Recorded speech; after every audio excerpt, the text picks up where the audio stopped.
Hello.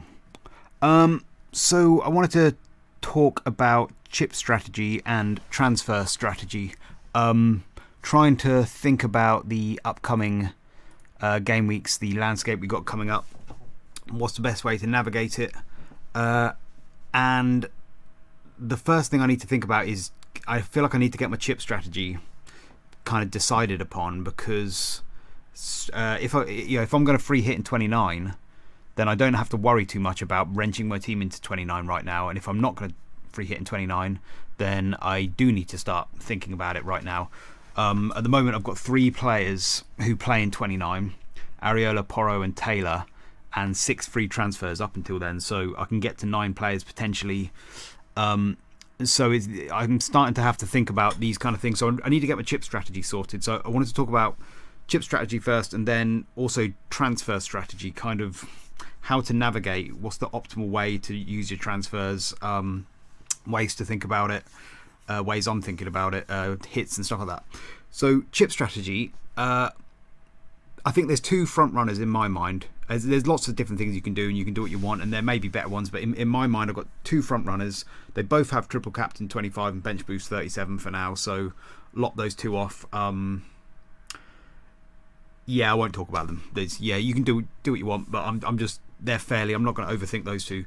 But one strategy has free hit 29, wild card 35 or 36, so you're dead ending into 34. Wild carding 35, 36. And the other one is dead ending into 29, so you wild card 30 and then free hit 34. And originally I was on free hit 29, wild card 35, 36. That's felt to me the more organic way to do it. You know, the big blank is 29, so you just free hit there. And then the wild card in 35, 36, you've got this kind of dual use of you're using it as a dead end in 34 and to set up 37, which feels nice. I also like that strategy because I really like the idea of wildcarding 36 into a bench boost 37. That felt that there is much closer wildcard to bench boost, and there's less gaps, so there's less chance for injuries to scupper it. Whereas wildcard 30, bench boost 37, there's a big gap there where you could get problems there potentially. So I like that. I'm not too bothered about the wildcard being towards the end as much as some people talk about the wildcard being a really powerful chip, but I guess I don't have that hunch. Like when people were wildcarding in like game week 8 to 10, most people were wildcarding into a team that I pretty much kind of had already anyway, the core template of it. So I don't see the power. The power of a wildcard for me is like it's good at cleaning up all your peripheral players sometimes. In terms of fixture swings, I never really see that. I guess I'm more form over fixtures. Fixture swings, I like just having a core group of good players. Not too bothered about fixtures.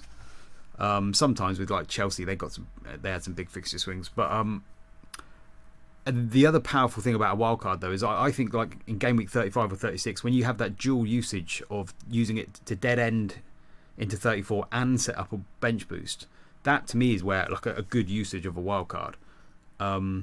Also wildcarding into a bench boost. You might want to put a bit more money on your bench, and so you don't have to carry wasted money in your bench for too long of the season. You can just use it at the end of the season, so it's not so much wastage there.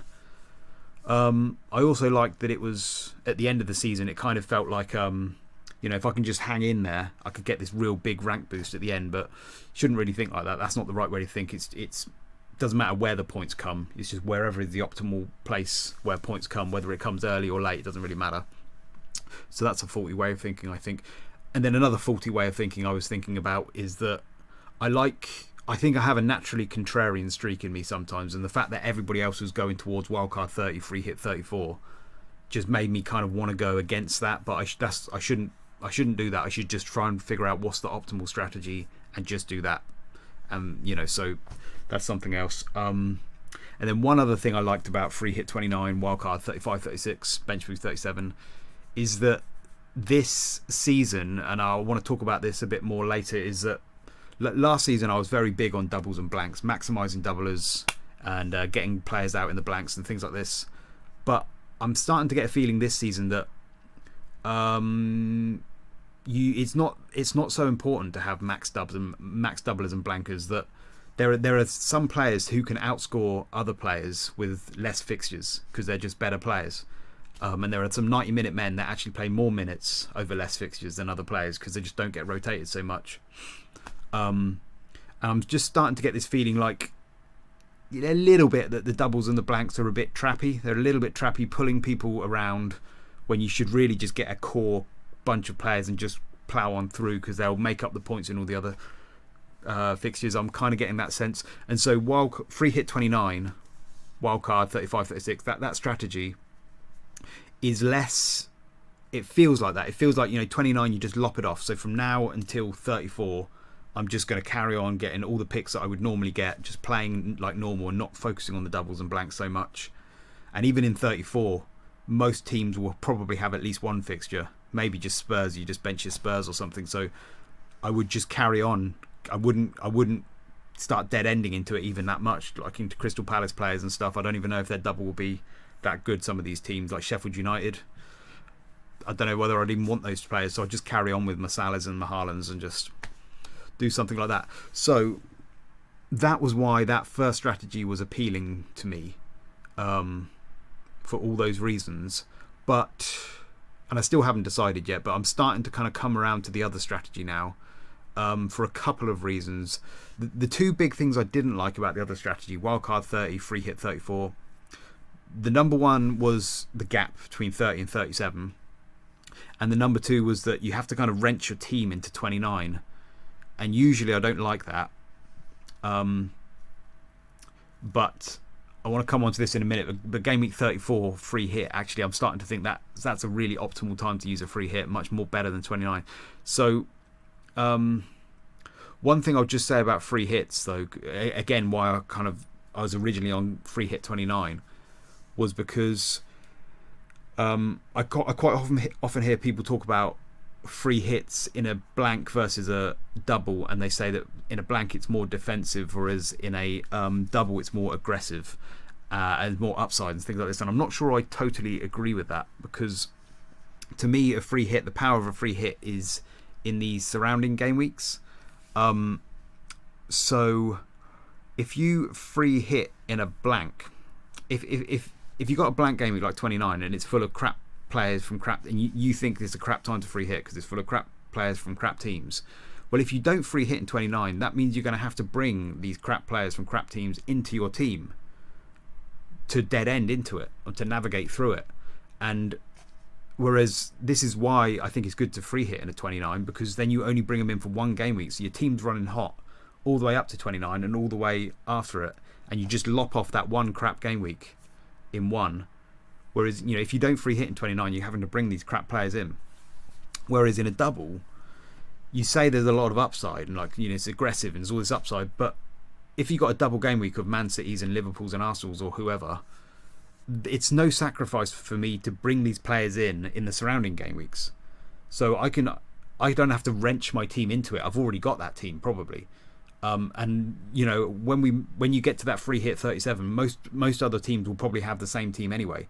So even though it's a very high scoring game week, compared to everybody else, it's probably not that much of an advantage. You might have a few extra players, and you're not going to get any advantage in the surrounding game weeks either. So it's that kind of thing. I've always had, that's my hunch at least. So it's surrounding game weeks. But this season, free hit 29, I don't think it's that much of a sacrifice. These two problems with wrenching into 29 and then the gap 30 to 37. The wrenching into 29, I'm not sure is that much of a problem, because so as I said, I've got 3 players who play in 29 and 6 free transfers. But most of my transfers that I'm probably going to make, where am I going? Most of my transfers I'm probably going to make, half of them are already preparing for 29 anyway. So like Darwin to Watkins, I was thinking of doing in 26. So that helps for 29 anyway. I'm probably going to want to bring Son in 27. If I don't free hit in 29, I can easily do Solanke to Tony. So that's 3 of the 6 already that are actually I've got my core players for 29 anyway. And then there's only 3 other players that I might have done differently. But Kudos and Richarlison, are hardly sacrifices. I don't know who else I would go for. I don't know. I doubt I'd have the money to go for Salah anyway, but they're hardly sacrifices.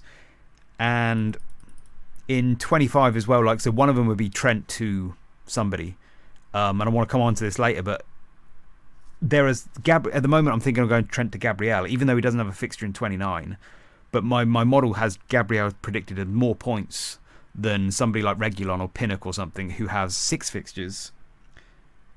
Even though they have fixtures, 6 fixtures, 2 fixtures more, and a fixture in 29, Gabriel is still predicted to get more points over that period. So I may as well just go Gabriel, even though it means I'm going to have one less player in 29 because he's going to get more points. So things like that as well. So it's only really 2 players that I might have chose differently, especially as West Ham. I'm not sure how convinced I am about them, but it doesn't seem like a huge sacrifice. So there's that, and then there's the gap from 30 to 37. I mean, in 29 with the free hit, I am still going to have, if I free hit in this game week, there's probably going to be another 15 odd points that I would have got. So I'm not totally sure, but at the moment I'm leaning towards, I'll probably just wrench my team into 29 then. And then the gap between 30 and 37, I'm not too bothered about that either, because I guess it'll be all right. One problem I had was that you're going to have a lot of money on your bench potentially for a long period, and it's kind of wasting money. But you don't necessarily have to do that, because you could just you could put the money in your first 11, and then when you get to 36, have one player who you sacrifice down to somewhere to free up the money. And if you've got 2 free transfers and 37, you can just upgrade 2 4 mil defenders on your bench. Just upgrade them then to somebody else if you want to. So you don't necessarily have to waste money on your bench. When it comes to injuries as well, I guess worst case scenario, you just take a few hits. So I can see a few sacrifices here and there happening. Maybe 15 odd points here, maybe another 5 here from wrenching your team, and possibly the bench boost. You might lose 4-8 points here, something like that. So could be 20-30 points you're losing. But then in the other strategy, the free hit 34 is where you could lose a good 20 points there potentially, and then maybe wildcarding too late as well, you might lose some points there. So probably doesn't even matter. Probably each strategy is probably perfectly fine. It'll probably even out pretty even anyway. So I'm not sure it even matters, to be honest. But yeah, I'm also going for De Bruyne in game week in 25 is something that if I need to wrench my team into 29, I probably won't go for De Bruyne. But if I don't, I might. And that's something alone that makes me think maybe I'll just stick with my original strategy. I haven't decided yet. But the thing that's making me lean towards wildcard 30 free hit 34 is because I think free hit 34 feels much more optimal. At the moment, this is I think this fixture ticker is from FPL team James from Planet FPL. This could easily change, but I don't think it's going to change massively. I mean, we don't know whether the fixtures from 29 will definitely go in 34 and the ones from 34 go in 37.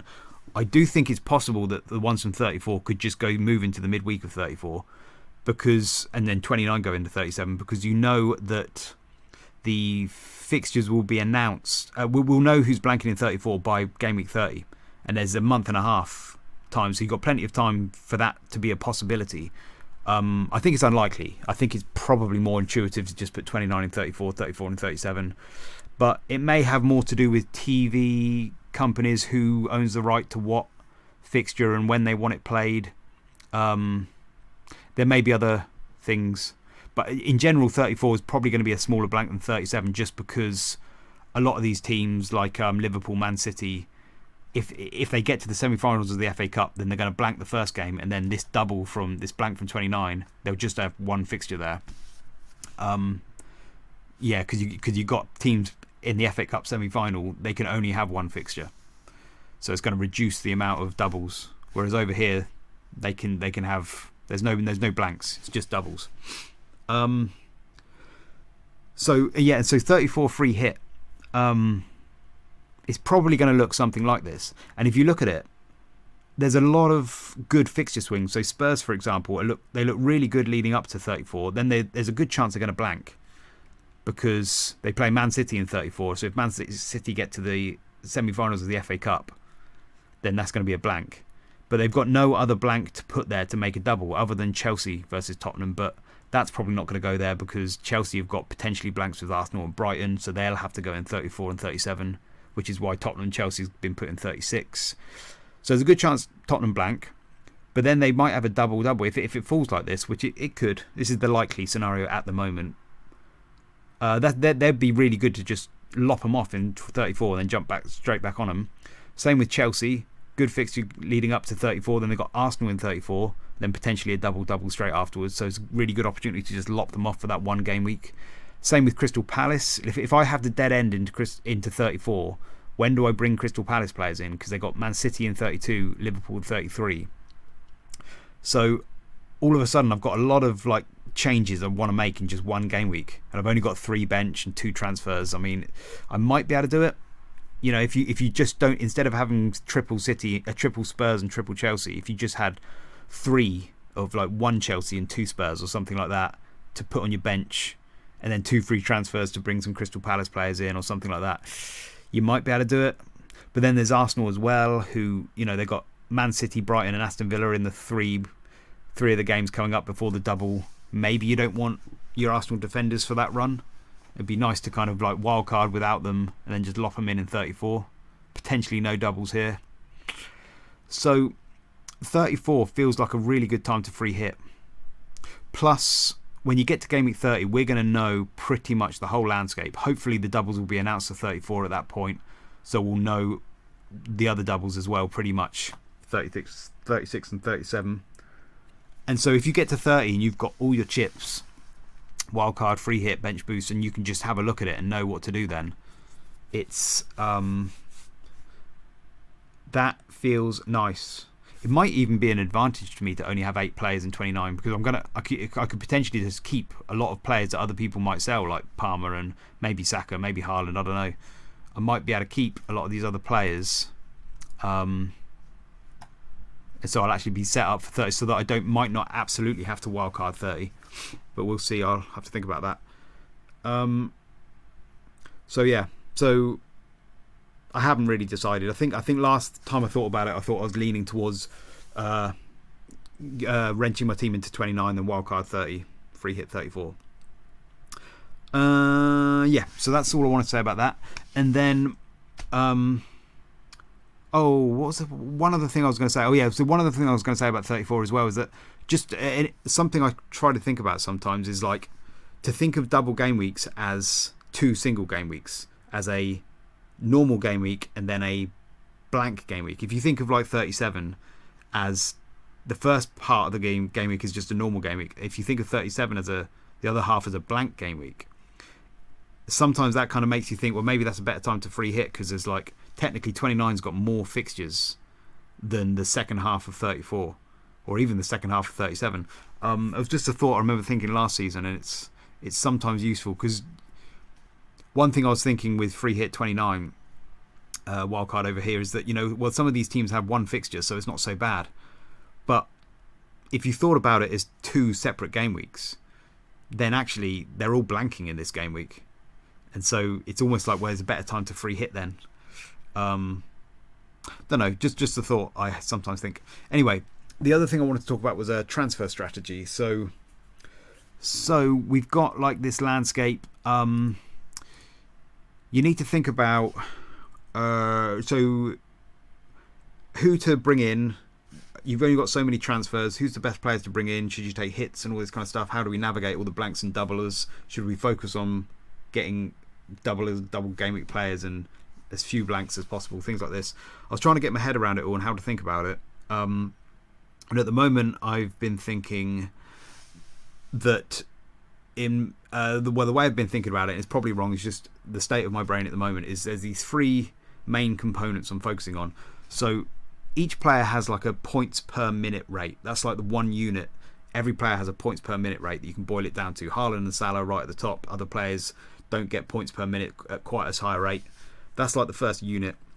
The second unit is the predicted minutes, expected minutes per game or per block of games, expected minutes. And then the third part of the equation is the game week timeline horizon that you're looking at to do your calculations. So for instance, if you're just looking at one game week at a time, then a double game weeker is probably going to outscore a single game weeker in one game week. But when we do our transfers, most of the time our players we bring in don't just stay in our team one game week and then they're off again. Most of our transfers end up staying on our teams for longer than that. So you might need to look at a longer game week horizon. So I've been thinking about all these aspects, starting with the minutes. If you've got, and I guess it's the time horizon, but if you've got a player who is a 90-minute man who plays 5 fixtures, that's 450 minutes. And if you've got a player who's a 70-minute man who's got 6 fixtures, that's 420 minutes.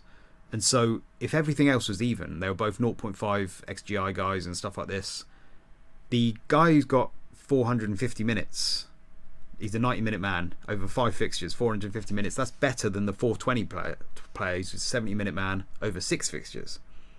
And so one thing I realised was that, like, it's not about fixtures, it's about minutes is one of the important things to focus on.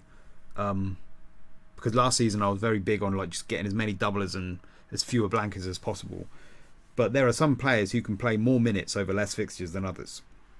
Especially when you consider rotation. Like I started thinking about this because you've got Man City and Liverpool players who we're thinking of bringing in. But like a lot of them, like Jotas and KDBs, and we weren't really sure, Darwin's, we're not actually sure how many games are going to start. And so when you actually think about minutes, there are some 90-minute men that might play more minutes. That's not the whole part of the equation though, but that's something to think about. And the timeline horizon as well. Well, yeah, I'll come on to that in a minute, but I'll just show you a couple of examples. So I think I mentioned Gabriel. If I'm looking for a Trent replacement, Gabriel's only got 4 fixtures between 25 and 29, whereas people like Pinnock and Reguilon are predicted like they've got 6 fixtures. But my model, if they play all those games, my model's got Gabriel getting about 21 points and Pinnock getting about 17, so he's like 4 points better off.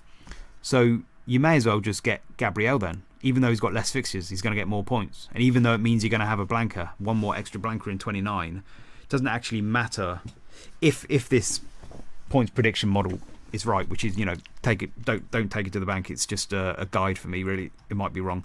But things like that. And another one I noticed that was really interesting was Cole Palmer and Ross Barkley. Cole Palmer, between 25 and 29, only has 3 fixtures, whereas Ross Barkley has 6. And yet Cole Palmer is predicted, if he plays them all, is predicted at slightly more points than Ross Barkley over that period. And I guess it's because his points per minute rate is twice as high as Ross Barkley's. Now, again, this is, don't take it to the bank or anything, but it makes me think some of these things, like, it's not all about fixtures. It depends on the player and how good they are and things like this. And the timeline horizon as well, because you've got one of the decisions I was trying to think about is gross to KDB, because I don't have Jota or KDB, and they're the two that are kind of worrying me in Game Week 25. So I could do gross to KDB, and I was trying to figure that one out. Burp's coming. And if you look at it in a 1 game week horizon, then getting KDB and Jota in is a no-brainer. They're like, you want to get them players in for 25. But we don't generally, most of our transfers not generally 1 game week transfers. They stay for a long time. I looked through my season last season and I worked out all of my transfers that I did last season, and half of my transfers just stayed in my team until I next wildcarded, and of the other half, the average was about 6 or 7 game weeks that a player would stay in. There was a few that would be like they would be in and then out after 1 game week, or maybe 2 or 3 game weeks. But most of the time, the average was about 6 or 7 game weeks that a transfer would just stay in my team.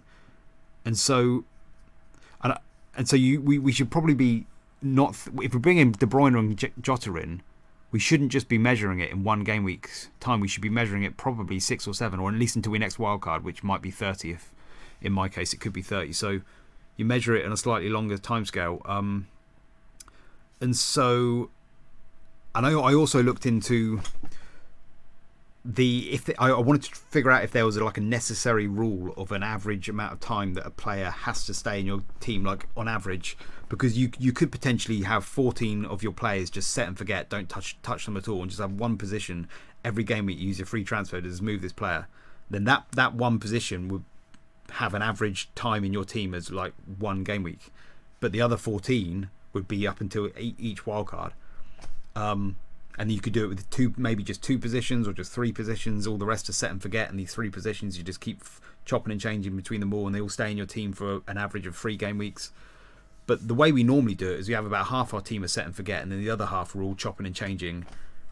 And basically, the optimal, if you actually absolutely did an optimal 2 wildcards equidistant in the season, and you transferred each player out one at a time in turn, really kind of everything was perfect and equidistant, the most you could get would be the average amount of time a player would be in your team is 7.5 game weeks was about the best I could get to.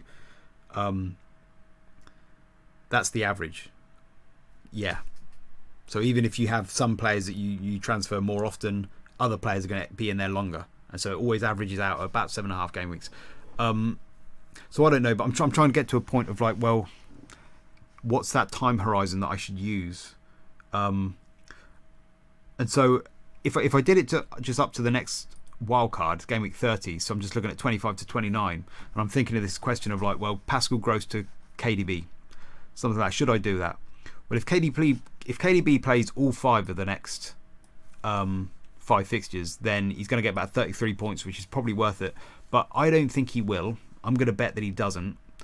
I think he'll start maybe 4 of the next 5, in which case that will give him about 28 points. If he starts 3 of the next 5, it'll put him down to about 24 points over that period. But then I started thinking, the problem with this with KDB though is that if I bring KDB in now, he's probably very likely to be the one who I transfer to Son in 27. And if it's not him, I'm going to be doing somebody else. So I'm using a transfer, and that is a transfer that I would have been using to bring in an extra player for 29. So I need to kind of take 4 points off of this because KDB doesn't have a fixture in 29. I think sometimes I get confused with the maths here, but he doesn't have a fixture in 29. It's an extra transfer that I could have used on somebody else. Yeah, I think that's right. Because if you basically look at Son, if I'm bringing Son in, I could just bring Son in now. He's predicted 24 points, and I'd get an extra transfer on top of that. Because otherwise I'm going to have to use another one to bring Son in. So I could just do one transfer and a plus of 4 points on that. So I'll just bring Son in now. Is one thing I could do. But then I looked at that and thought, well, Son's got 6.5 points in 25 and then a blank in 26. Whereas Gross, who I've got at the moment, he's got a fixture in both game weeks. So he adds up to about 10.5 points. And so I may as well just keep Gross until 27, then bring Son in there. And so that's the way I've worked it out, which feels a bit counterintuitive now because so basically I'm going to keep Gross is what my logic is, and I'm not going to bring KDB in. It feels counterintuitive because KDB's got this big double and everybody's got him, and I'm probably going to lose out this game week. But my hunch is that there's a hidden -4 somewhere. Like for me, it literally means one less player, so it's going to be a -4. It'll be one less player in 29. So I have to add that onto it. Yeah, so it's the same with Jota. It's even worse with Jota because he hasn't got a fixture in 26 either. So yeah, I don't know whether my logic is totally right there, but that's where I've got to. Where I'm just going to think, well, I'm just going to play Gross then.